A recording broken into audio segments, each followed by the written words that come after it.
अस्सलामुअलैकुम। उमरू अय्यार अपने तेज़ रफ्तार घोड़े पर सवार उड़ा चला जा रहा था। जब उसका घोड़ा शहर की हदूद से बाहर निकला तो वो और भी तेज़ हो गया। कुछ दूर पहुंचने पर उसे खाना बदोशों के खेमे दिखाई दिए। उमरू ने फौरन अपने घोड़े को आहिस्ता किया और गौर से खेमों की जानिब देखना शुरू कर दिया। औरतें खेमों के अंदर अपने अपने कामों में मसरूफ़ थीं। कई मर्द गायों और ऊँटनियों का दूध धो रहे थे, कई एक घास उठाए चले आ रहे थे, कई खेमों की मुरम्मत और सफाई में लगे हुए थे।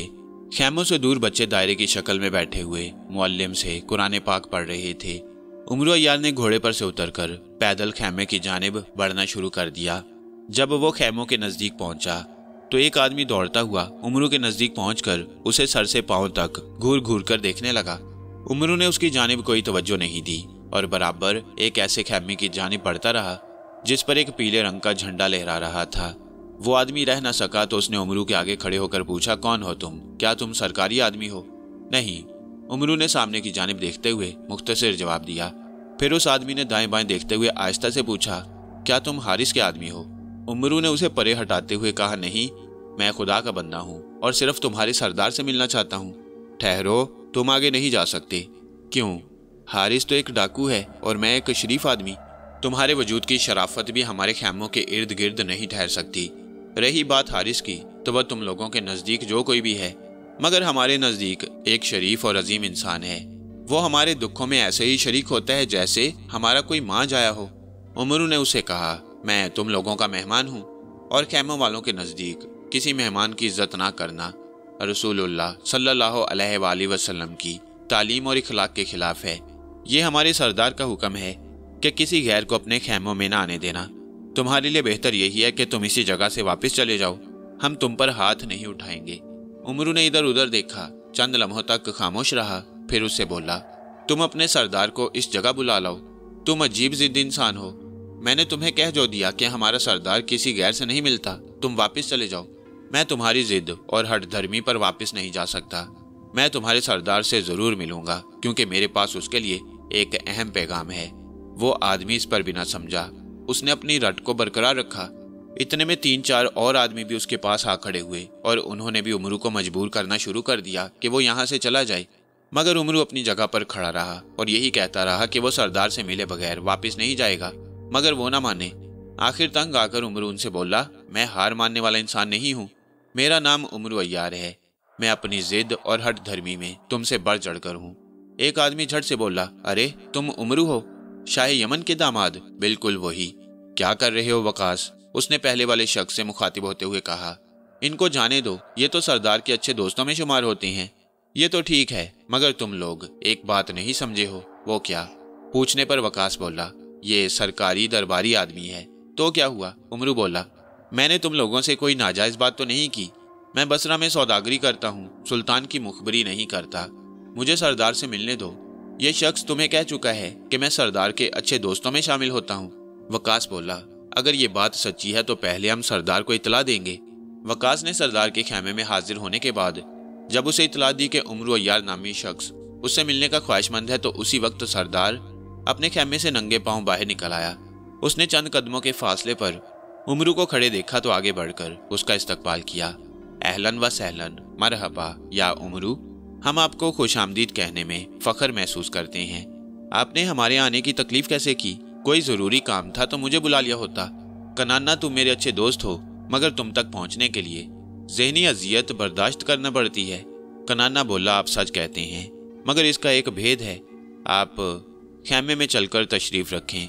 मैं आपको इस हकीकत से भी आगाह कर दूं कि किसी गैर कबीले के इंसान को मुझ तक पहुंचने के लिए ज़हनी अजियत बर्दाश्त करना पड़ती है। इस पर उमरू ने अपना घोड़ा वकास के हवाले किया और कनाना के साथ उसके खेमे में पहुंचकर आराम से एक कीमती कालीन पर जा बैठा। कनाना ने बैठते ही आवाज़ दी कि उसके दोस्त के लिए खाना और कावा लाया जाए। उमरू बोला, कनाना, मैं खाना नहीं खाऊंगा, अलबत्ता कावा पी लूंगा। ये नहीं हो सकता, आपको खाना ज़रूर खाना पड़ेगा। अब आप ये बताएं कि आपने मुझ तक पहुंचने के लिए क्यों तकलीफ की? किसी को भेजकर मुझे बुला लिया होता। उमरू हंसते हुए बोला, अगर किसी अच्छे दोस्त से मिलने को जी चाहे तो उसे अपने पास बुलाया नहीं जाता, बल्कि खुद उसके पास जाना पड़ता है। कनाना ने खुशी और खुलूस का इजहार करते हुए कहा, यह मेरी खुशकिस्मती है कि आप जैसा इंसान मुझ जैसे खाना बदोश बद्दू से मिलने चला आया। चंद लम्हों की खामोशी के बाद कनाना ने उमरू से आने का सबब दरियाफ्त किया तो उमरू ने उस पर अपने दिल का मद्दुआ बयान करते हुए कहा, कनाना, मैं पहले सुल्तान मुआज के कहने पर हारिस को गिरफ्तार करने के लिए बेचैन था, मगर जब मेरी बीवी को मेरे इस इरादे का इल्म हुआ तो उसने मेरे सामने चंद ऐसे हक़ाइक़ बयान किए कि हारिस को गिरफ्तार करने का मेरा इरादा और फैसला तब्दील होकर रह गया। अब मैं किसी तरीके से हारिस से मिलना चाहता हूँ और उससे चंद बातें पूछने का ख्वाहिशमंद हूँ। मैं ये बात जान चुका हूँ कि हारिस से मिलने के लिए तुम्हारी इमदाद ज़रूरी है।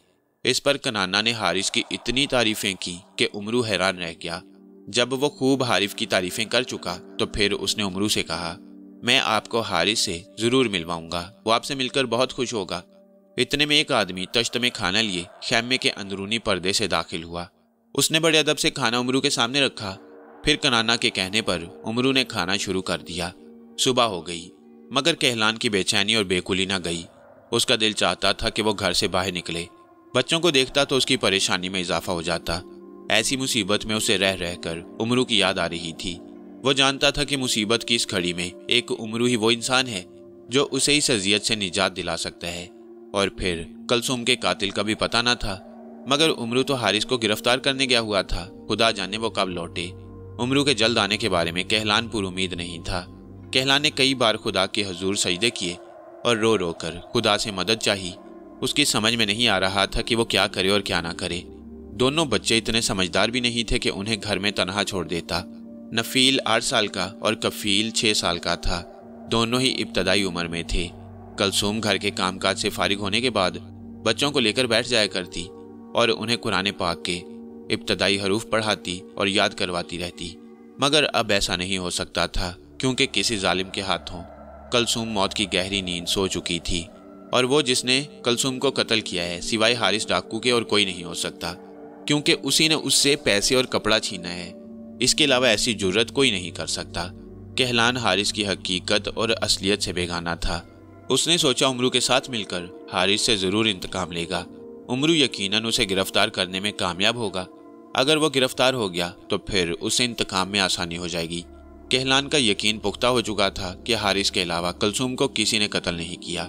कलसूम की मौत पर कहलान के लिए अनगिनत दुख और मुसीबतें बढ़ गईं। कहलान को रोज़ी की भी फिक्र थी। वो खूब अच्छी तरह जानता था कि अगर एक दिन भी दुकान ना खुली तो शाम को रोटी नसीब ना होगी। आखिर काफ़ी देर तक सोच विचार करने के बाद उसने अपने दोनों बच्चों को साथ लिया और दुकान पर जा पहुंचा। कई मिलने वालों ने जब कहलान के साथ उसके बच्चों को भी देखा तो उससे तंजन बोला, कहलान, क्या तुम्हारी कमाई से बच्चों का पेट नहीं भरता जो तुम मेहनत मजदूरी के लिए इन मासूम बच्चों को भी साथ ले आए हो? कई एक ने तो हमदर्दी से ये बोल दिया और कई एक ने कहलान पर तंज करते हुए ऐसा कहा।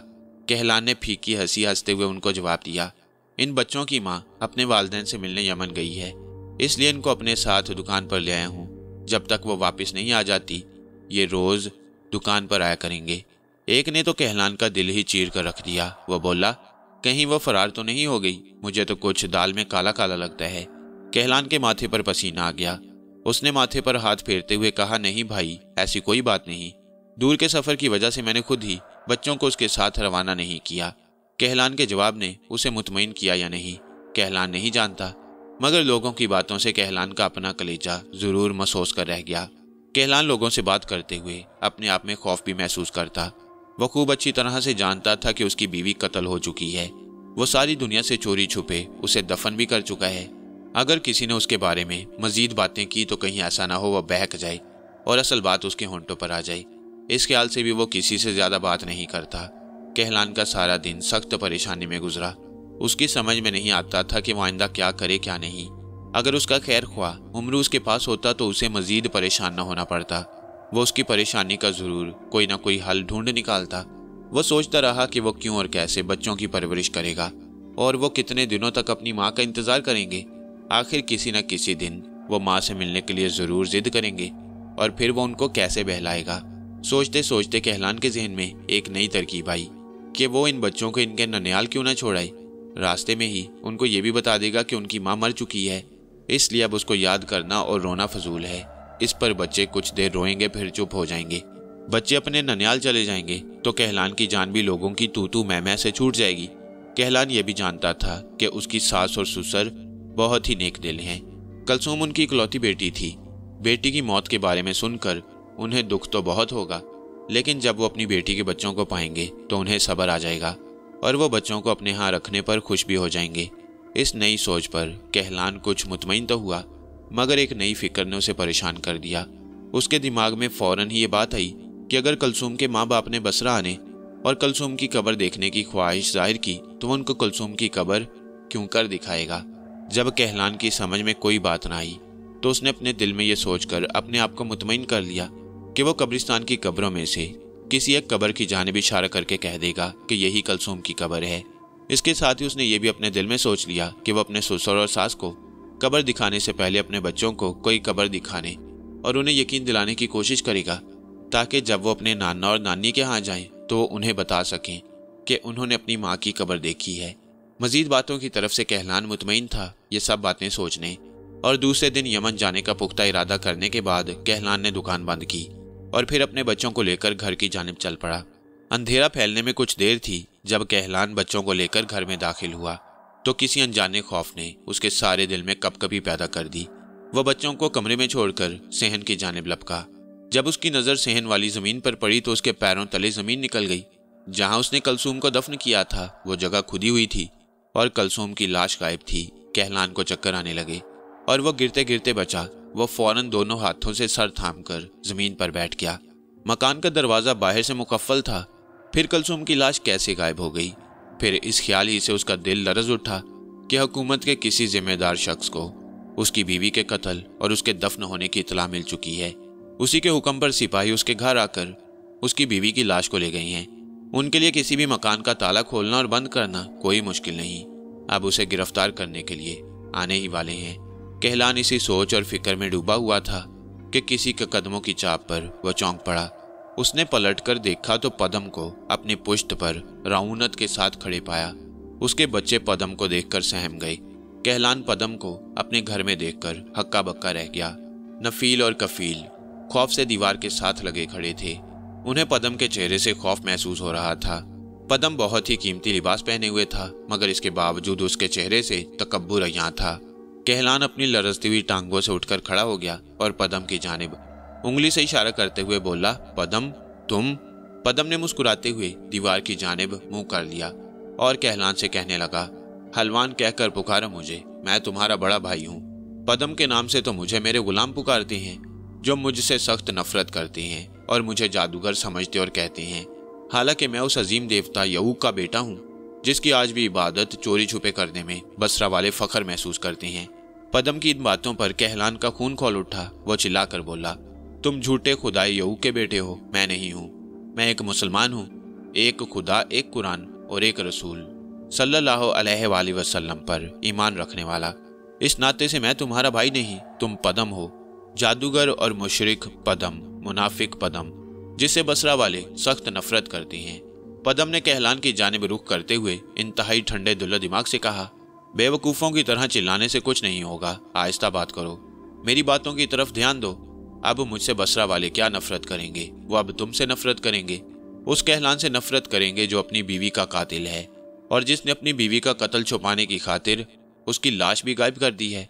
जब बसरा वाले तुम्हारी इस हकीकत और असलियत को जानेंगे तो वह तुमसे सख्त नफरत करेंगे, तुम्हारे चेहरे पर से शराफत का नकाब नोच फेंकेंगे और फिर तुम्हें सरे राह मार डालने में फख्र महसूस करेंगे। ये तुम क्या कह रहे हो पदम? कहलान हैरान और परेशान होते हुए बोला, मैंने अपनी बीवी को कत्ल नहीं किया और ना ही मैंने अपनी बीवी की लाश गायब की है। इसके बाद कहलान उसके नजदीक होते हुए अपने दांत पीसते हुए बोला, तुम, हाँ तुमने मेरी बीवी को कत्ल किया है और तुमने उसकी लाश को गायब भी किया है। तुम मुझे बर्बाद करने की खातिर कत्ल का इल्जाम मुझ पर थोपना चाहते हो। मैं तुम्हारी बातों से सारी हकीकत समझ गया हूँ। कहलान की इस बात पर पदम ने एक जोरदार कहकहा लगाया, जिस पर कहलान के बच्चे डर कर अपने बाप की टांगों से जा लिपटे। पदम ने कहलान से मुखातिब होते हुए कहा, मेरे ख्याल में तुम्हारा दिमाग चल गया है जो तुम ऐसी गलत बातें कर रहे हो। कहलान, हकीकत यह है कि ना मैंने तेरी बीवी को कत्ल किया है और ना ही उसकी लाश को गुम किया है। फिर चंद लम्हों की खामोशी के बाद वो मजीद बोला, मैं ये भी नहीं जानता कि तुमने भी अपनी बीवी को कत्ल नहीं किया है और ना ही उसकी लाश को गुम किया है, मगर मैं लोगों से चिल्ला चिल्ला कर यही कहूंगा कि कहलान ने अपनी बीवी को कत्ल कर दिया है। कत्ल करने के बाद उसकी लाश दरिया में बहा दी है। لوگ میری بات پر یقین کر لیں گے کیونکہ تمہارے پاس اپنے بچاؤ کے لیے کوئی ثبوت نہیں۔ تم جو کچھ بھی کہو گے لوگ اس پر یقین نہیں کریں گے۔ تم ایک غریب اور کلاش انسان ہو، اس لیے تمہاری ہر بات میں کوئی وزن پیدا نہیں ہو سکتا۔ لوگ غربت کی زبان کو سچائی کی زبان نہیں سمجھتے، طاقتور اور دولت مند کتنا ہی جھوٹا اور مکار کیوں نہ ہو، لوگ اس کی ہر بات کو ماننا اپنا فرض سمجھتے ہیں۔ اور تم یہ بات بھی خوب اچھی طرح سے جانتے ہو کہ پورے بصرہ میں میری بدولت تمہاری ساکھ خراب ہے۔ جہاں کہیں تم اپنی بیوی کے قتل کے سلسلے میں میرا ذکر کرو گے تو لوگ تمہاری بیوی کے کردار کو مشکوک سمجھنے لگیں گے۔ اس پر کہلان نے اپنے دونوں کانوں پر ہاتھ رکھتے ہوئے جواب دیا، پدم، خدا کے لیے یہاں سے چلے جاؤ، میں تمہاری مزید باتیں سننے کے لیے تیار نہیں۔ کہلان کی اس منت پر پدم مسکرایا، پھر وہ بڑے اطمینان سے ایک چارپائی پر بیٹھتے ہوئے بولا، کہلان، صبر اور عقل سے کام لو، مجھے اپنا دشمن تصور نہ کرو۔ میں تم سے ایک سودا کرنے آیا ہوں۔ میں سب سے پہلے تمہیں اصل حالات سے آگاہ کرنا اپنا فرض سمجھتا ہوں۔ اصل بات یہ ہے کہ تمہاری بیوی کی لاش کو سلطان معاذ کے سپاہی نکال کر لے گئے ہیں۔ انہیں کسی طرح سے علم ہو گیا تھا کہ تم نے اپنی بیوی کو قتل کر کے اس کی لاش کو گھر کے صحن میں دفن کر دیا ہے۔ کہلان نے اپنے بچوں کو اپنے سے الگ کیا، پھر پدم کی جانب بڑھتے ہوئے بولا، کیا ایک ہی دن میں یہ بات ظاہر ہو گئی کہ میں نے اپنی بیوی کو مار کر اس کی لاش صحن میں دفن کر دی ہے؟ حالانکہ حقیقت یہ ہے کہ میں نے اپنی بیوی کو قتل نہیں کیا۔ کسی بے گناہ کا خون رائگاں نہیں جاتا کہلان، میری یہ بات یاد رکھو۔ پولیس کے ایک سپاہی نے تمہیں اس وقت دیکھ لیا تھا جب تم لاش اٹھا کر گھر لا رہے تھے۔ تمہیں یہ کیسے پتا چلا کہ سپاہی نے مجھے لاش لے جاتے ہوئے دیکھ لیا تھا؟ کہلان کے پوچھنے پر پدم نے اطمینان سے جواب دیا، مجھے اپنے جادو کے علم سے ساری بات کا پتہ چلا ہے۔ میں جادو کے علم سے اس بات کا پتہ چلانا چاہتا تھا کہ تم نے میرے دیے ہوئے تحفے قبول کی یا نہیں۔ جب میں نے اس بات کا پتہ چلانا چاہا تو مجھے تمہاری بیوی کے قتل کا پتہ چلا۔ میں خداوند یعوق کا بیٹا ہوں، مجھ سے کوئی بات بھی چھپی نہیں رہ سکتی۔ میں تمہاری بیوی کے قاتل کو بھی جانتا ہوں۔ پدم کی اس بات پر کہلان تڑپ کر کہنے لگا، کیا تم مجھے میری بیوی کے قاتل کا نام اور پتہ بتا سکتے ہو؟ پدم بولا، صبر سے کام لو، میں تمہیں ہر بات سے آگاہ کروں گا۔ میری بات غور سے سنو۔ جب مجھے اپنے علم کے ذریعے اس بات کا پتہ چلا کہ سپاہیوں نے کلثوم کی لاش کو قبضے میں لے کر کوتوالی پہنچا دیا ہے تو میں روپ بدل کر کوتوالی جا پہنچا۔ پھر وہاں میں نے ہزاروں دینار رشوت دے کر کلثوم کی لاش پولیس والوں سے واپس لے لی۔ تم اچھی طرح جانتے ہو کہ رشوت سے بڑے بڑے خوفناک کام لیے جا سکتے ہیں۔ میری اس بات سے پہلی بات جو میں نے تمہیں بتائی تھی جھوٹی کہی گئی ہے، مگر تم یہ نہ سمجھو کہ کلثوم کی لاش اگر میرے قبضے میں آ گئی ہے تو تم سزا سے بچ گئے ہو۔ میں چاہوں تو تمہیں آج بھی گرفتار کروا سکتا ہوں۔ دولت میں بڑی طاقت ہے۔ میں نے کلثوم کی لاش دفن کروا دی ہے۔ حقیقت یہ ہے کہ میں اسی کی لاش دفن کروانے کے بعد تمہارے پاس آیا ہوں۔ کیا پولیس نے تمہیں پہچانا نہیں؟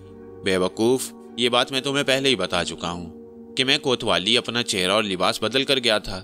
اگر تمہیں میری بات پر یقین نہیں آتا تو میری جانب غور سے دیکھو۔ اتنا کہنے کے بعد پدم نے اپنے چہرے پر ہاتھ پھیرا تو اس کی شکل ہی بدل گئی۔ اب کہلان کو وہ ایک خوبرو نوجوان دکھائی دے رہا تھا۔ پھر وہ کہلان سے بولا، دیکھا تم نے، میں اسی روپ میں کوتوالی گیا تھا۔ بھلا اس روپ میں لوگ مجھے کیا پہچانیں گے؟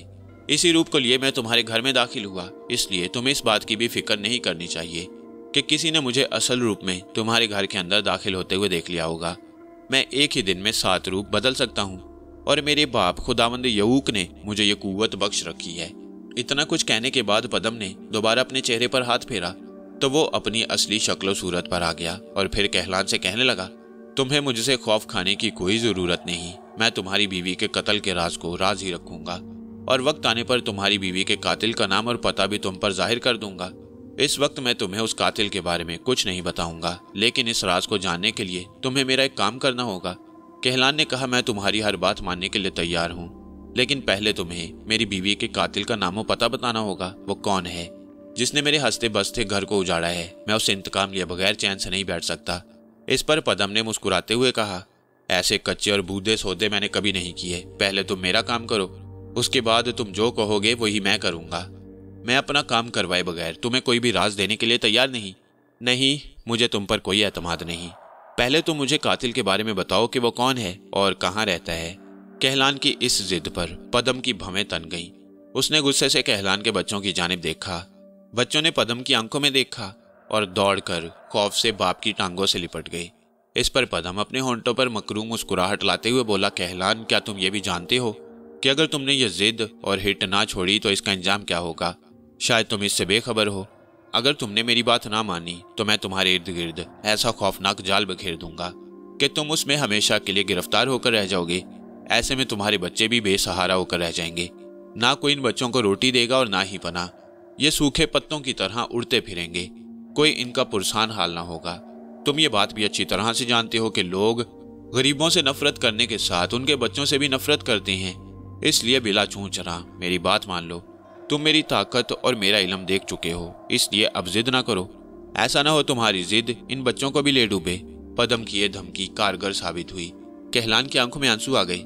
वो पदम से रूहान सी आवाज में बोला, पदम, मैं अपने बच्चों की खातिर जीना और आजाद रहना चाहता हूँ। तुम जो कुछ कहोगे मैं उस पर अमल करूंगा। अगर तुम मेरी मजबूरी से नाजायज फायदा उठाने पर बजिद हो तो मैं क्या कर सकता हूँ। मैं तो तुम्हारे सामने मजबूर और बेबस हूँ। कहलान की इस बात पर पदम चारपाई से उठकर खड़ा हो गया और बोला, तुम्हें उमरू अय्यार के घर जाना होगा। उसके मेहमान खाने में जो बुत रखा है उसे चुरा लाओ। अगर तुमने वो बुत लाकर मुझे दे दिया तो फिर मैं वही करूंगा जो तुम कहोगे। मैं तुम्हारी हर तरह से मदद भी करूंगा और तुम्हें तुम्हारी बीवी के कातिल का नामो पता भी दूंगा। उसी बुत की खातिर मैंने कलसुम को रुपया और कपड़ा दिया था। मैं चाहता था कि मैं तुमसे तुम्हारी बीवी के जरिए मिलूं और तुम्हारी हमदर्दी हासिल करूं, मगर ऐसा हुआ नहीं, कुछ और ही हो गया। खैर, अब इस बात को छोड़ो। मैंने तुमसे जो कहा है उस पर अमल करो। ये हरगिज नहीं हो सकता। मैं अपने दोस्त के घर जाकर चोरी नहीं कर सकता। फिर वो बुत तो उमरू अय्यार ने किसी की अमानत समझकर संभाला हुआ है। भला मैं अपने दोस्त के घर रखी हुई अमानत कैसे चुरा सकता हूँ। इस पर पदम ने जोर से अपना पांव जमीन पर मारते हुए कहा, तुम्हें यह काम करना होगा। इसके साथ ही पदम ने घूर कर कहलान के सीने की जानिब इशारा किया तो कहलान का अपना दिल कमजोर पड़ गया। उसने इस बात में सर हिलाते हुए कहा, पदम, मैं वो बुत चोरी करके लाऊंगा। मैं जरूर बुत लेकर आऊंगा। कहलान की इस बात पर पदम मुस्कुराया और इसके साथ ही उसने अपने चेहरे पर हाथ फेरा तो वो बदल गया। फिर वो आहिस्ता आहिस्ता कदम उठाता कहलान के घर से बाहर निकल गया। जब वो चला गया तो कहलान अपने दोनों बच्चों को सीने से लगाकर खूब रोया। कनाना ने 2 तेज रफ्तार घोड़े लिए, उन पर काठी और दूसरा खूरदोनोश का सामान रखा। इसके बाद उसने उमरू अय्यार को खैमे में से बाहर बुलाया। बाहर आकर जब उमरू ने 2 घोड़े तैयार पाए तो उसने कनाना से मुखातिब होते हुए कहा, कनाना, मैं अपने घोड़े के सिवा किसी दूसरे घोड़े पर सवारी नहीं करूंगा। कनाना हंसते हुए बोला, भाई, क्यों ऐसी वैसी बात सोचते हो। ये दूसरा घोड़ा आपके लिए नहीं है, बल्कि आपकी भाभी बिनते अमैस के लिए है। क्या वो भी हमारे साथ चलेंगी? बिल्कुल चलेंगी। क्यों, आपको कोई एतराज है? मर्दों के साथ किसी औरत का चलना कुछ अच्छा नहीं लगता। कनाना बोला, ये सब पुराने जमाने की बातें हैं। अब तो मर्दों को औरतों के साथ ही चलने में मजा आता है। उमरू अय्यार जवाब में बोला, अगर आपने औरतों को ऐसी आज़ादी दे दी तो वो मर्दों पर हावी हो जाएंगी। जब औरत मर्द पर हावी हो जाती है तो उसकी ख्वाहिशात में भी इजाफा हो जाता है, और जब उसकी ख्वाहिशात में इजाफा हो जाता है तो फिर उसे अपना खामंद भी बुरा लगने लग जाता है। ये सब दकियानूसी बातें हैं। हम खाना बदोश इन बातों के कायल नहीं। हम सितारों की पैरवी में चलने वाले लोग हैं, और जो लोग बुलंद चीज़ों की पैरवी में चलते हैं वो औरतों को अपने ऊपर हावी नहीं होने देते। मैं मदनी जिंदगी गुजारता हूँ, इसलिए तुम्हारी और मेरी सोच में फ़र्क है। इतने में वक्कास उमरू अय्यार का घोड़ा ले आया। कनाना की बीवी भी खैमे से बाहर आ गई। वो सर से पांव तक चादर में लिपटी हुई थी। आंखों के सिवा जिस्म का कोई हिस्सा भी दिखाई नहीं दे रहा था। कनाना ने उसे सहारा देकर घोड़े पर बैठाया। इसके बाद उमरू और कनाना भी अपने अपने घोड़े पर सवार हो गए। फिर तीनों ने मशरिक की जानिब अपने घोड़े मोड़े और चल पड़े। कुछ दूर पहुंचने पर कनाना ने उमरू अय्यार से बातें शुरू कर दी।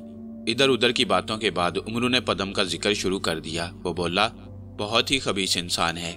उसका एक भाई कहलान है, मेरा दोस्त है, मगर उन दोनों भाइयों में जमीन आसमान का फर्क है।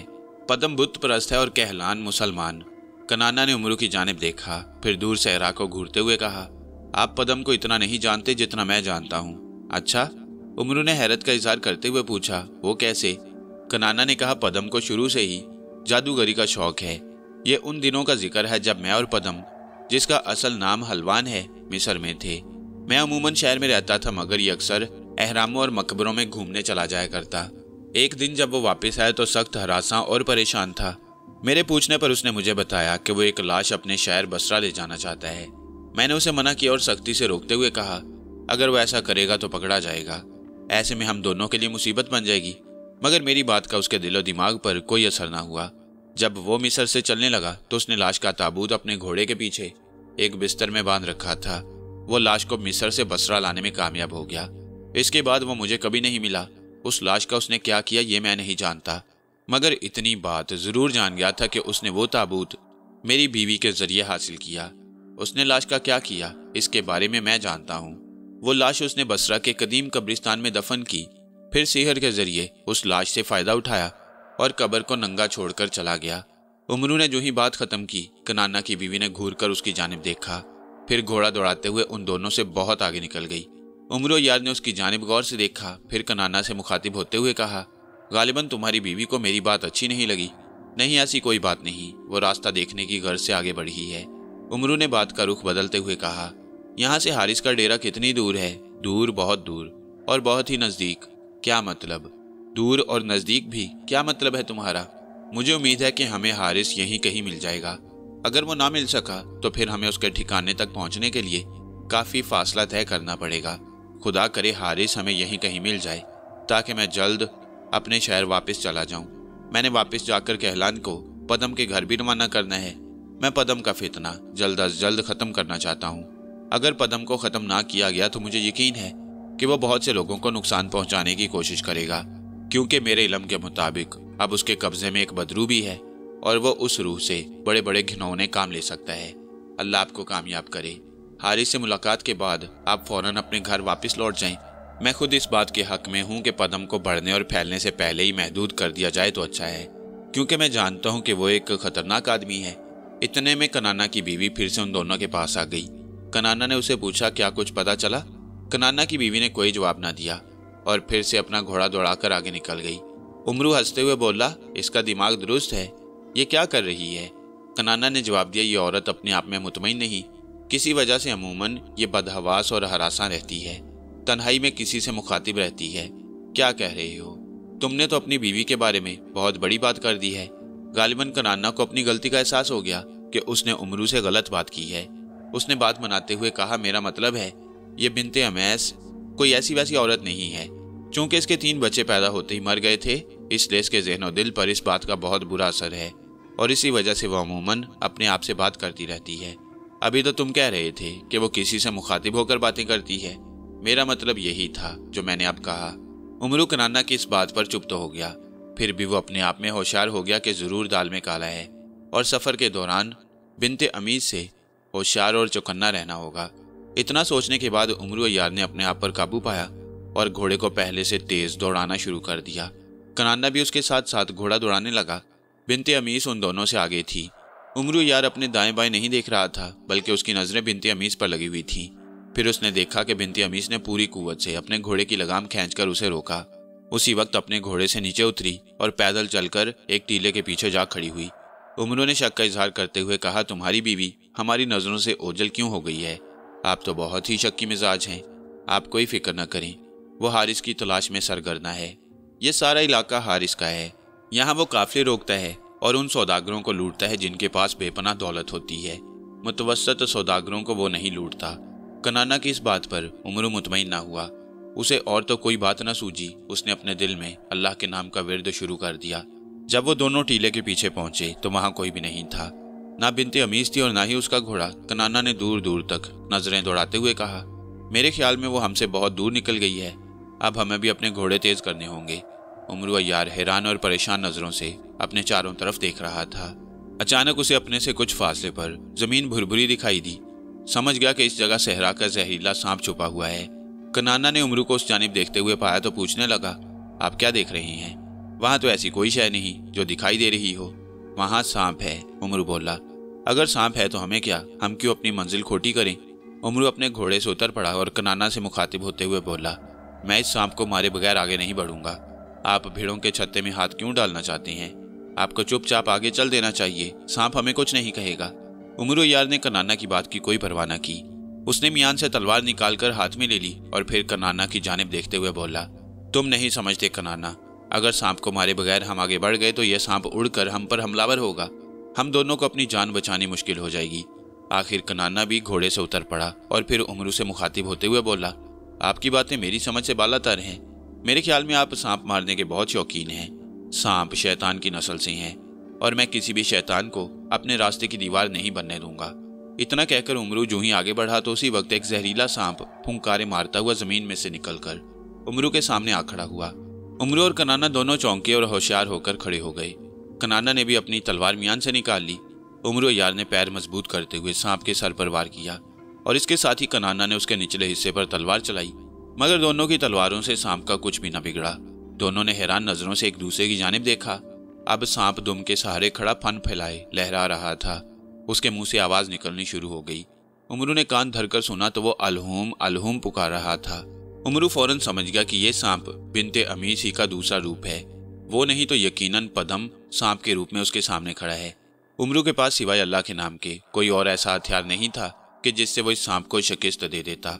उसने अपने आप में अपने पीरो मुर्शद अमीर हमजा का ख्याल किया और अल्लाह का नाम लेते हुए आंखें बंद करने के बाद जो ही उसने सांप पर भरपूर वार किया तो सांप उसी वक्त गायब हो गया। कनाना चिल्लाया, सांप भाग गया, सांप भाग गया। आपने क्या किया जो सांप आपके वार से पहले ही गायब होकर रह गया? अब यह सांप दोबारा हमारा रास्ता रोकने की कोशिश हरगिज ना करेगा। चलो अल्लाह का शुक्र है कि ये मुसीबत टली। ये तो ऐसा बदबख्त सांप था कि इस पर तलवार का वार भी कारगर साबित नहीं हो रहा था। उमरू यार कनाना की सादगी और बेसमझी पर हंसे बगैर न रह सका। कनाना ने देखा कि उसकी बीवी दूर एक टीले के पास खड़ी है। वो चिल्लाकर बोला, वो रही मेरी बीवी। मैं नहीं कहता था कि वो हमसे बहुत दूर जा निकली है। अब हमें ना पाकर उसे वापस लौटना पड़ा है। उमरू यार ने भी घोड़े पर सवार होते हुए बिन्ते अमीस की जानिब देखा। फिर उसने कनाना से मुखातिब होते हुए कहा, चलो अच्छा हुआ जो वो वापस आ गई। इसके वापस आने में हम दोनों की भलाई है। इसके बाद दोनों अपना अपना घोड़ा दौड़ाते हुए बिन्ते अमीस से जा मिले। उमरू यार ने कोई बात न की। अलबत्ता बिन्ते अमीस ने उसे ऐसी नजरों से देखा कि उमरू अपने आप में खौफ महसूस किए बगैर न रह सका। लेकिन इसके बावजूद उसने कनाना पर बिन्ते अमीस के बारे में अपना शुबा जाहिर न किया।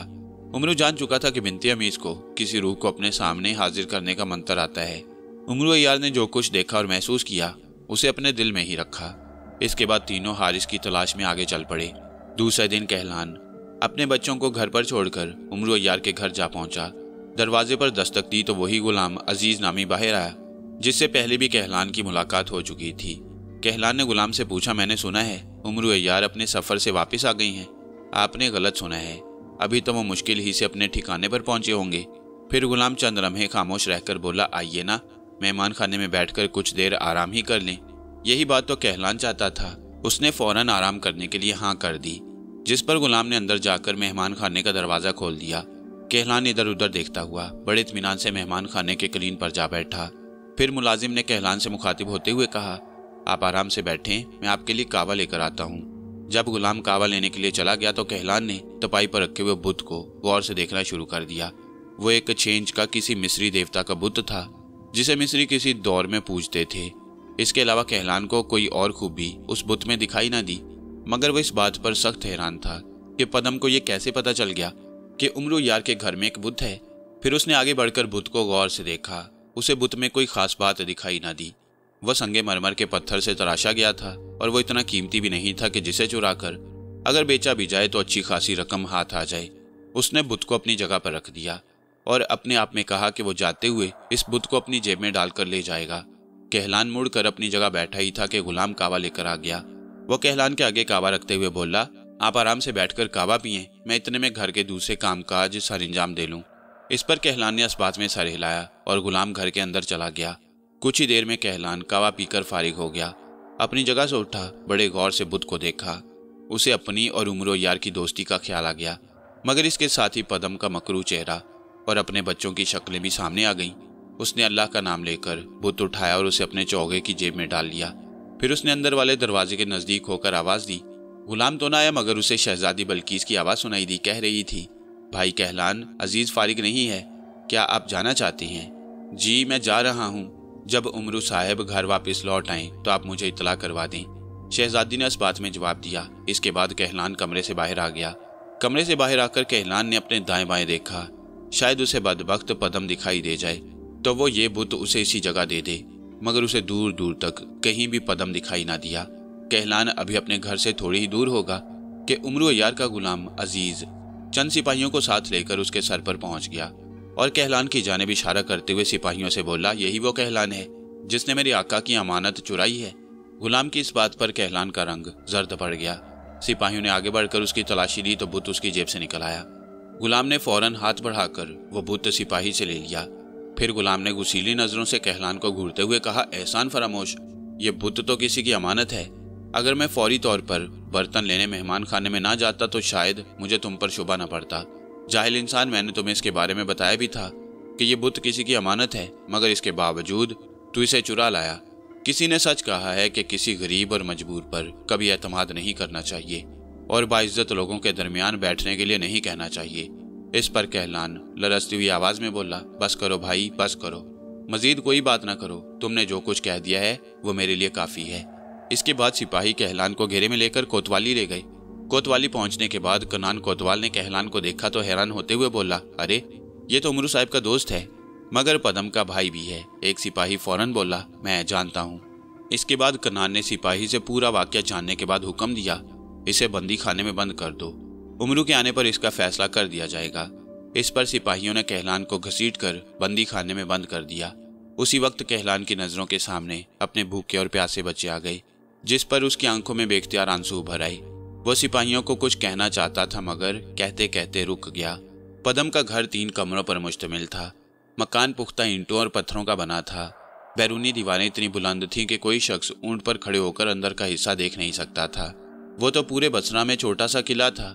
एक कमरे में पदम ने खाने पीने का सिलसिला कर रखा था, दूसरे कमरे में सोता था और अगर भूले से कोई उसके घर में आ जाता तो वो उसे उसी सोने वाले कमरे में बिठाता। मकान में जो तीसरा कमरा था वो दोनों कमरों से अलग सहन के दूसरी तरफ बना हुआ था। उस कमरे में क्या था सिवाय पदम के और कोई नहीं जानता था। अलबत्ता जब रात हो जाती तो पदम अपने बिस्तर से उठता और दबे दबे कदमों के साथ उस कमरे में जा दाखिल होता। फिर सुबह होने से पहले वो इससे बाहर नहीं निकलता। पूरे मकान में सिवाय पदम के और कोई नहीं था, ना उसकी बीवी और ना ही बच्चे। वो एक अरसा से इस मकान में तन्हा था। इस मकान का वो वाहिद मालिक था। कनान का इस मकान में कोई हिस्सा नहीं था, क्योंकि ये कोई जद्दी जायदाद नहीं थी। जब तक इस्लाम की रोशनी बसरा में नहीं फैली उस वक्त तक लोगों की आमदोरफ्त उसके मकान में रहती और लोग पदम के पास आया करते, जिन्होंने पदम से कोई ना कोई किसी के खिलाफ जादू करवाना होता, क्योंकि पदम शुरू ही से जादू टूने का माहिर था। जादू करवाने वाले लोग पदम को भारी रकमें देकर उल्टा सीधा जादू करवाया करते। फिर जब इस्लाम की हकीकी तालीम ने लोगों को झिंझोड़ा और उन्होंने दिलो जान से इस्लाम कबूल कर लिया तो पदम की दुकानदारी मध्यम पड़ गई। उसकी आमदनी का अच्छा खासा जरिया खत्म होकर रह गया। पदम के भाई कहलान ने इस्लाम कबूल कर लिया और थोड़ी ही देर बाद उसकी शादी भी कलसूम से हो गई। मगर पदम ने इस्लाम कबूल ना किया। अगर इस्लाम कबूल किया भी तो बहुत कम अरसे के लिए। इसके बाद उसने पुराने तरीके इख्तियार करते हुए अरबों के दरमियान पूजे जाने वाले बुत यऊक को बाप कहना शुरू कर दिया। वो इसी बुत को अपना निजात दहिंदा और खुदा समझता। इस्लाम ने जब वाज़ेह तौर पर बुतों की पूजा से मना किया तो लोगों ने अपने घरों में रखे हुए तमाम बुतों को तोड़ डाला, मगर पदम ने यऊक का बुत न तोड़ा, बल्कि उसने इसे पहले से भी साफ सुथरा करके बड़े एहतराम से रगबत के साथ ऊंची जगह पर रख दिया। इसके बाद उसने पहले से भी बढ़ चढ़कर उसकी इबादत और पूजा शुरू कर दी। फिर वो कुछ अरसा के लिए मिस्र गया। मिस्र वो जिस मकसद के लिए गया उसमें वो कामयाब होकर वापस लौटा। पदम अपने घर में बैठा रात पड़ने का बड़ी बेचैनी से इंतजार कर रहा था। उसे पता चल चुका था कि कहलान गिरफ्तार हो चुका है और इसके साथ ही वो बुत भी दोबारा उमरू यार के घर पहुंच चुका है, जिसको हासिल करने के लिए वो सख्त बेचैन था। पदम को कहलान की नाकामी पर सख्त गुस्सा आ रहा था। किसी हद तक उसे अपने आप पर भी अफसोस हो रहा था। अगर वो उमरू यार के घर के नज़दीक जा खड़ा होता तो कहलान के बाहर आते ही वो उससे बुत हासिल कर सकता था, मगर उसने ऐसा ना किया और इसी बात का उसे अफसोस था। अगर बुत उसके कब्जा में आ जाता तो फिर दुनिया की कोई ताकत भी उससे बुत वापस न ले सकती। जब अंधेरा फैला तो पदम ने एक इंसानी खोपड़ी में तेल डालकर रुई की बत्ती से रोशन किया। इसके बाद वो पहले से भी ज्यादा बेचैनी के साथ कमरे में टहलने लगा। उसकी समझ में नहीं आ रहा था कि वो क्या करे क्या नहीं। उसे ज्यादा बेचैनी इस बात की थी कि वो हर हाल में उमरू यार के घर में रखे हुए बुत को हासिल करना चाहता था, मगर वो उस बुत को हासिल करने में नाकाम हो चुका था। पदम को अपने राज के अफशा होने की कोई फिक्र नहीं थी, क्योंकि उसे यकीन था कि कहलान कोतवाली में उसके खिलाफ एक लफ्ज भी नहीं कह सकता। अगर वो ऐसी हमाकत करेगा तो लोग पहले से भी ज्यादा उसके मुखालिफ हो जाएंगे और फिर उसे अपनी बीवी का कातिल भी ठहराया जाएगा, क्योंकि ये राज छुपा नहीं रहेगा। अगर लाश के बारे में कोई बात करेगा तो मैं उसका मुंह बंद कर दूंगा। फिर कहलान को इस बात का इल्म है कि उसका भाई पदम उसके खिलाफ कुछ नहीं कर सकता। अचानक पदम को कहलान के बच्चों का ख्याल आ गया। वो पहले भी उन्हीं की वजह से बेचैन था। एक तो इतना छोटा है कि शायद वो किसी को पूरी बात भी न बता सके, लेकिन दूसरा कदरे समझदार है। अगर किसी ने उससे कोई बात पूछी तो वो सारी बात बता देगा कि उनके घर में कौन आया था, और उसने उनके बाप से क्या क्या बातें की थी। इस बात ने पदम की परेशानी में इजाफा कर दिया। उसने सोचा इससे पहले कि कोई शख्स उन बच्चों को लेकर कोतवाली पहुंच जाए, उसे खुद कहलान के घर पहुंचकर उसके बच्चों को यहाँ ले आना चाहिए। मेरे घर से वो मौत से बचकर नहीं निकल सकेंगे। इस पर पदम ने फौरन अपना लिबास तब्दील किया, घर से बाहर निकलकर दरवाजे पर ताला लगाया। इसके बाद अपने चेहरे पर हाथ फेरकर अपना असल रूप तब्दील किया और फिर जल्द जल्द कहलान के घर की जानिब बढ़ना शुरू कर दिया। कुछ ही देर में वो कहलान के दरवाजे पर खड़ा था। कहलान के घर का दरवाजा चौपट खुला था और अंदर अंधेरा कहलान की बर्बादी का नौहा पड़ रहा था। पदम ने कहलान के घर दाखिल होने से पहले इधर उधर देखा। किसी घर का कोई फर्द भी घर से बाहर मौजूद नहीं था। चूंकि सर्दी की वजह से हर कोई शाम ही से अपने अपने घर में दुबक कर बैठ जाता, इसलिए किसी ने भी ना तो कहलान के घर की खबर ली और ना ही किसी को पदम ने मकान के अंदर दाखिल होते देखा। जो 2-4 घर कहलान के घर के इर्द गिर्द थे, वो तो ये भी नहीं जानते थे कि कहलान गिरफ्तार हो चुका है, और ना ही कहलान कोतवाल से किसी को अपने बच्चों के पास भेज सका। इसलिए दोनों बच्चे अकेले ही घर में मौजूद थे। पदम ने घर के अंदर कदम रखा तो उसे बच्चों की सिसकियां सुनाई दी। दोनों बच्चे खौफ और डर की वजह से कमरे के किसी कोने में दुब के बैठे रो रहे थे। जो ही उनके कानों में पैरों की चाप पड़ी, वो यक जुबान होकर बोले, अब्बा आप आ गए। पदम बच्चों की इस बात पर मुस्कुराया मगर चुप रहा। उसकी इस खामोशी पर दोनों बच्चे डर गए और कमरे के कोने से सरक कर बाहर सहन में आ खड़े हुए। पदम ने चिराग ढूंढकर उसे रोशन किया। इसके बाद उसने बच्चों को ढूंढना शुरू कर दिया। कमरा खाली पाकर वो सहन की जानिब लपका। चिराग की रोशनी जब सहन में फैली तो उसे छोटा बच्चा कफील दीवार के साथ थर थर कांपता हुआ दिखाई दिया। पदम ने घूरते हुए उसके मासूम और भोले भाले चेहरे पर नजर डाली। कफील ने कांपते हुए अपने दोनों हाथ जोड़ते हुए कहा, मेरा भाई दीवार फलांग भाग गया है, मुझे ना मारना, मुझे भूख लगी है, हमने सुबह से रोटी भी नहीं खाई। कफील की इस बात पर पदम ने फौरन आगे बढ़कर दीवार के ऊपर से बाहर की जानिब झांका, मगर दूर दूर तक तारीकी के सिवा उसे कोई शय हरकत करती हुई दिखाई ना दी। नफील के फरार ने पदम को परेशान कर दिया। अब वो ज्यादा देर तक कहलान के घर रुकने के लिए तैयार नहीं था। उसने फौरन कफील को गोद में उठाया और उससे बोला, अगर तुम शोर नहीं मचाओगे तो मैं तुम्हें रोटी भी खिलाऊंगा और आराम से अपने पास भी रखूंगा। तुम्हारा भाई मेरे ही घर गया है, तुम उसकी फिक्र न करो। क्या तुम मुझे मेरे अब्बू के पास भी ले जाओगे? कफील की इस बात पर पदम ने जवाब दिया, हाँ, मैं तुम्हें रोटी खिलाने के बाद तुम्हारे अब्बू के पास भी ले जाऊंगा। इसके बाद पदम कफील को लेकर कहलान के मकान से बाहर निकल आया। उसने इधर उधर देखा। पहले की तरह तमाम रास्ता सुनसान और वीरान था। पदम फिर भी छुपता छुपाता अपने घर पहुंचा। अपने घर में पहुंचने के बाद उसने कफील को जमीन पर पटक दिया और उससे बोला, बदबख्त, तुम्हारे बाप की वजह से मुझे परेशानी से दो चार होना पड़ा। अब मैं तुम्हारे भाई को भी लाकर इस मकान में कैद रखूंगा। वो भागकर कहीं नहीं जा सकता। मैं अभी अलहुम से उसके बारे में बात करता हूँ। पदम की इस बात पर कफील ने रोना शुरू कर दिया। इस पर पदम ने आगे बढ़कर उसे जोर से एक चांटा रसीद किया और बोला, चुप हो जा लंगड़े ऊंट की औलाद, अगर तुम रोए तो मैं तुम्हें इतना पीटूंगा कि तुम मर जाओगे। पदम की इस धमकी पर कफील एकदम चुप हो गया। वो खौफजदा सा होकर चारपाई के एक पाए से लग गया और फटी फटी नजरों से पदम की जानिब तकने लगा। हत्ता कि वो तकते तकते थक गया और जहां बैठा था वहीं उकड़ों होकर सो गया। पदम ने ना तो उस पर कोई गर्म कपड़ा डाला और ना ही उसकी हालत पर उसे रहम आया। वो पहले की तरह बेचैनी के साथ कमरे में टहलने लगा। आखिर रात का पहला पहर गुजरा, फिर दूसरा। इसके बाद वो बड़ी बेचैनी और बेकरारी के साथ अपने घर के तीसरे कमरे में अलहुम अलहुम कहते हुए दाखिल हुआ। अंदर दाखिल होते ही उसकी नजरों ने एक खौफनाक मंजर देखा। कहलान की बीवी कलसूम बेसुध जमीन पर पड़ी थी और एक बड़ी सी जोंक उसकी गर्दन से खून चूस रही थी। बिन्ते अमीस अपनी चालाकी और होशियारी के मुताबिक बहुत आगे थी। उमरो यार और कनाना बहुत पीछे। उमरो यार ने मौका मुनासिब समझते हुए कनाना से पूछा, बिन्ते अमीस से तुम्हारी शादी कब और कहाँ हुई? ऐसा सवाल पूछने की आपको क्या सूझी? उमरो यार ने दूर जाती हुई बिन्ते अमीस की जानिब देखते हुए कहा, यह कोई ऐसा सवाल नहीं कि जिस पर हैरत का इजहार किया जाए। तुम भी मुझसे मेरी शादी के बारे में पूछ सकते हो। उमरो यार की इस बात पर कनाना ने अपने घोड़े की बागें खींचकर उसे रोक लिया। फिर उमरो की जानिब देखकर उसने ठंडा सांस भरा और बोला, मेरे अजीज दोस्त, वो दिन भी क्या खूब थे। मुर्दा खाने से पदम अपने साथ एक मुर्दा लेकर आया और मैं एक जिंदा इंसान, और वो जिंदा इंसान है बिन्ते अमीस। मैं इसे मिस्र से लाया था। शादी मैंने यहाँ आकर की। बिन्ते अमीस से कबल मेरी 3 बीवियां और भी हैं। ये मेरी चौथी बीवी है। बेहद वफाशवार और अक्लमंद। मुझे इससे बेहद मोहब्बत है। मैं इसके बगैर अपनी जिंदगी को अधूरी समझता हूँ। कनाना जज्बाती अंदाज में गुफ्तगू कर रहा था। जब वो चुप हुआ तो उमरू ने उससे पूछा, बिन्ते अमीस वफादार और अक्लमंद है, ये तुम जानते हो। इसके अलावा अपनी चहेती बीवी के बारे में कुछ और भी जानते हो। क्या मतलब? मेरा मतलब है तुम इसकी कुछ और अच्छी बुरी आदतों से आगाह हो। कनाना ने घोड़े को चलने का इशारा किया। उमरू ने भी घोड़ा उसके साथ कर दिया। फिर कनाना ने उमरू की जानिब देखते हुए कहा, इसमें एक ही बुरी बात है कि किसी की हुक्मरानी पसंद नहीं करती, अपनी मर्जी और मंशा के मुताबिक हर काम करती है। मैंने भी इसे कभी किसी काम के लिए नहीं रोका, क्योंकि मुझे इल्म है कि बिन्ते अमीस जो भी काम करेगी मेरे नफ़ा और फ़ायदे के लिए करेगी। बहुत खूब। उमरू अय्यार मजीद कुछ कहना चाहता था कि उसने देखा कि बिन्ते अमीस बड़ी तेजी के साथ उनकी तरफ वापस आ रही थी। उमरू अय्यार होशियार होकर खड़ा हो गया। कनाना ने भी अपना घोड़ा रोक लिया। बिन्ते अमीस चंद लम्हों में उन दोनों के पास पहुंच गई और अपना घोड़ा रोकते हुए बोली, एक काफिला बड़ी तेजी के साथ चला आ रहा है, हमें हारिस की खातिर उस काफिले को रोकना होगा।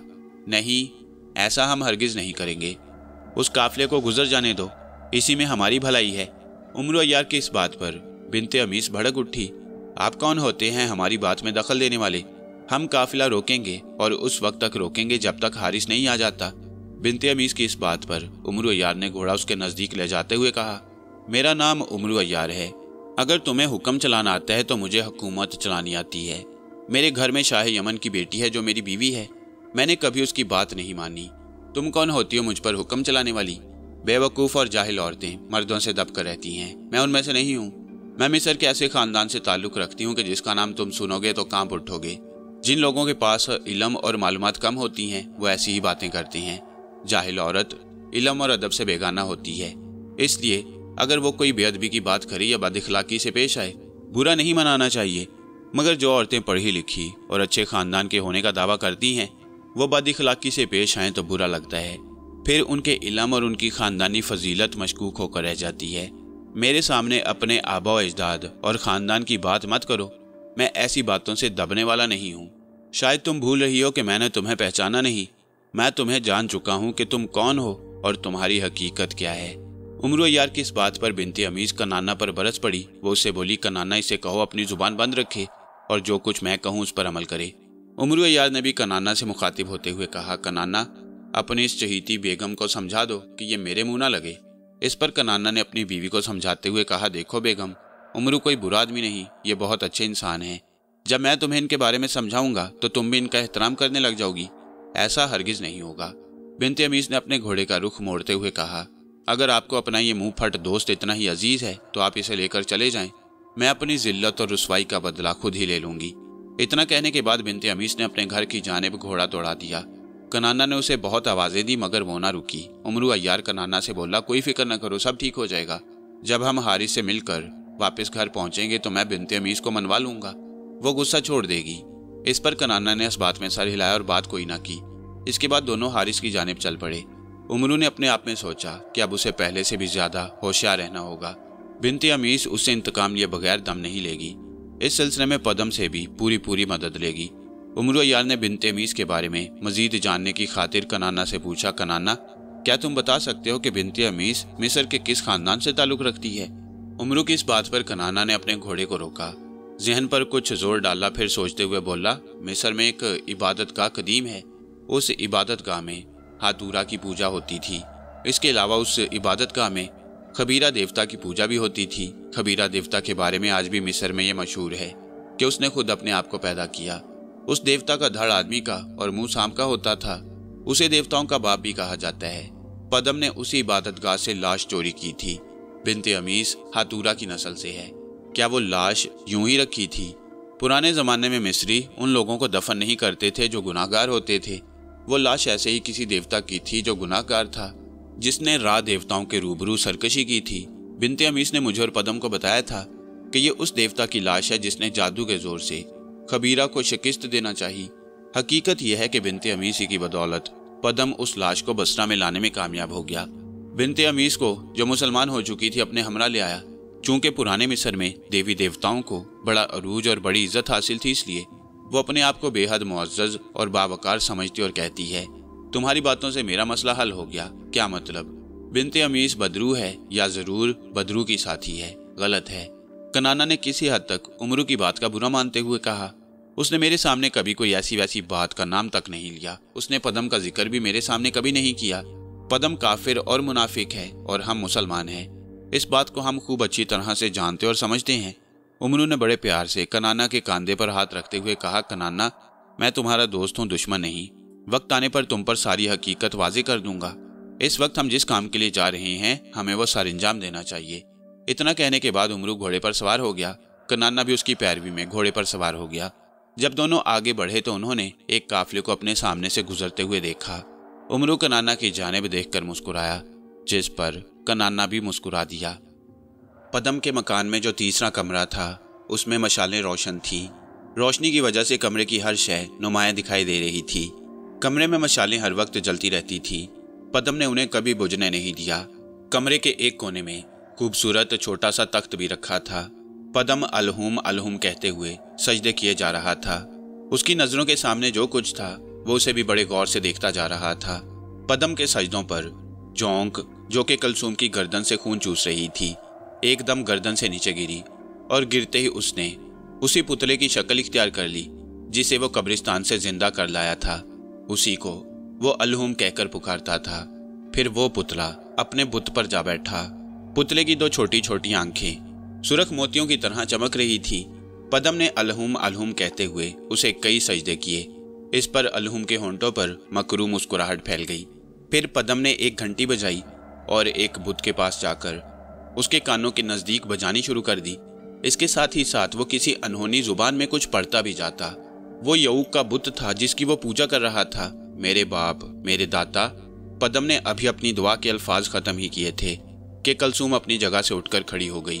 वो गुमसुम और चुपचाप थी। पदम ने अपने जादू से उसके होशो हवास गुम कर दिए थे। उसकी याददाश्त खो चुकी थी। अब वो अपने बारे में सिर्फ इतना ही जानती थी कि वो पदम की लौंडी है और उसका हर हुक्म बजा लाना उसका फर्ज। पदम ने जो ही उसे खड़ा होते हुए देखा, उसने बड़ी हकारत से उसे झिड़कते हुए कहा, बीमार ऊंटनी, दफा हो जाए यहाँ से। बाहर जाओ और मेरे लिए खाना पकाओ। जाओ, दफा हो जाओ।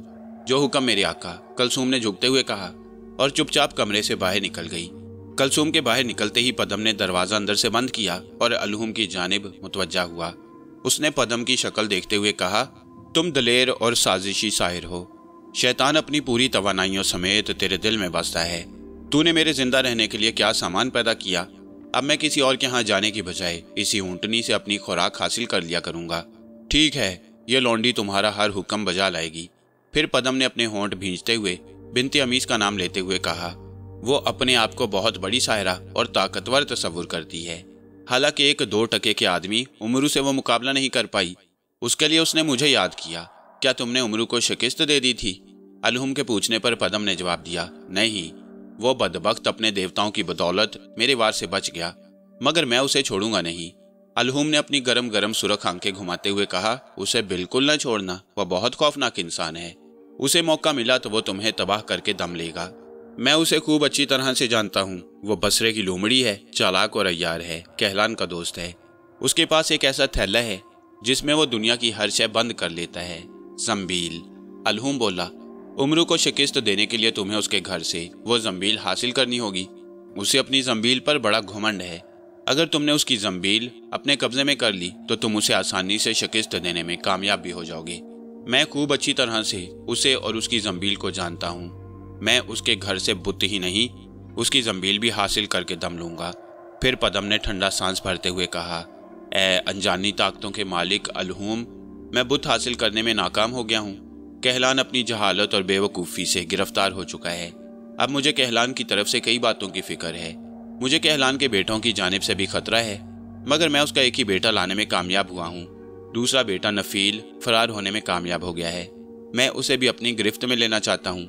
ऐसा ना हो कि वह बसरा के किसी साहिब हैसियत शख्स को मेरे बारे में आगाह कर दे, उसे वो सारी बातें बता दे जो मेरे और कहलान के दरमियान हुई थी।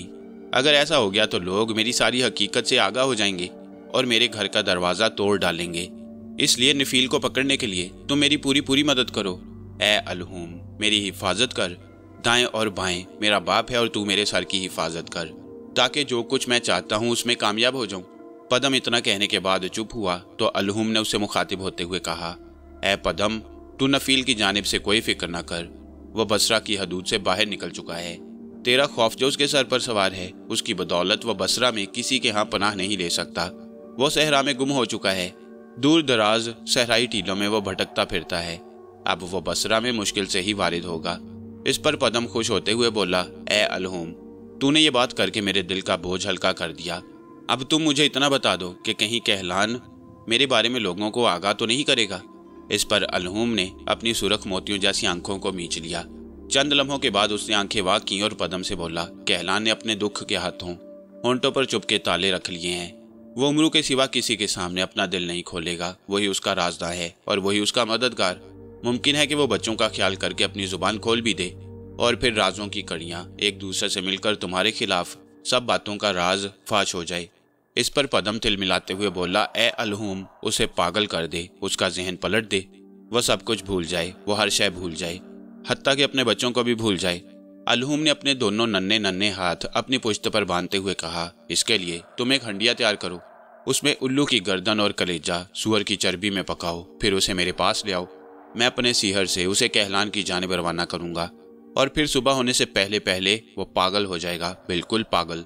दीवानों की मानिंद बसरा की गलियों और बाजारों में घूमता फिरेगा। लोग उसे पत्थर मारेंगे और अपने से दूर भगाने की कोशिश करेंगे।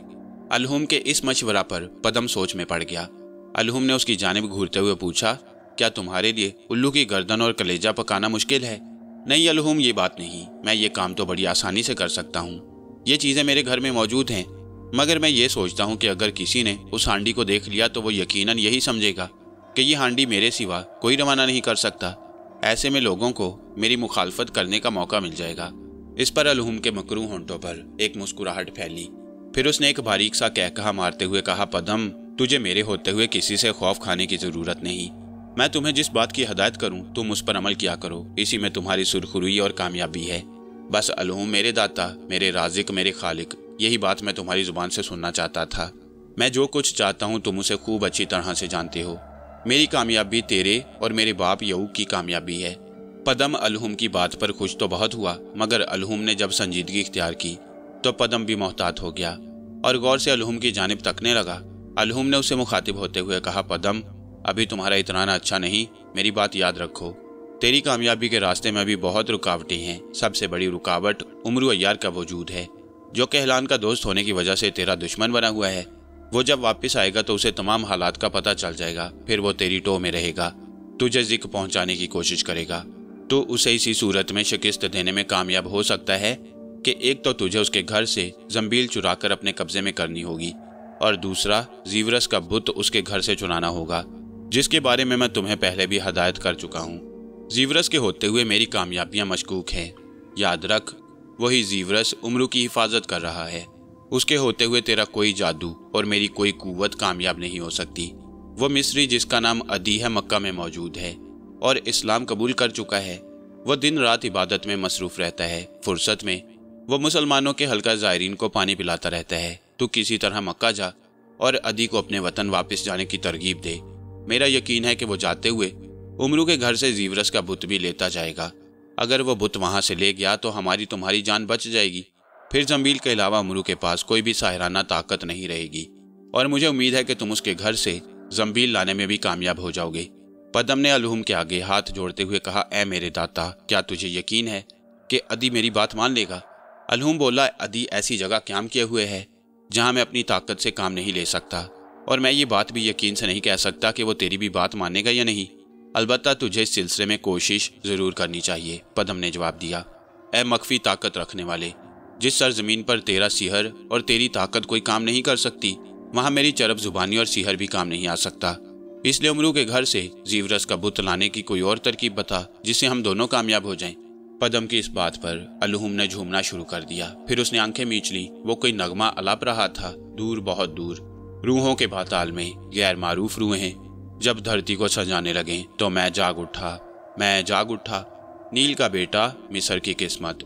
उस वक्त अंधेरों में छापा पड़ा, अनजाने हाथों का छापा, और मैं जाग उठा। मौत भी मेरी जिंदगी की सरहदों से बहुत दूर है, क्योंकि मैं नील का बेटा हूँ, मिस्र की किस्मत हूँ, गैर मारूफ रूहों में सरदार हूँ और अंधेरों में शैतान का शिकार। जब अलहूम अपना नगमा लाप चुका तो उसने अपनी आंखें खोली और पदम से मुखातिब होते हुए बोला, ऐ बसरा के जादूगर, अपना रूप बदल, मुझे बगल में ले और उम्र यार के घर के नज़दीक जाकर छोड़ दे। मैं उसके घर में दाखिल होकर उस कमरे में जा पहुंचूंगा जहां जीवरस का बुत रखा हुआ है।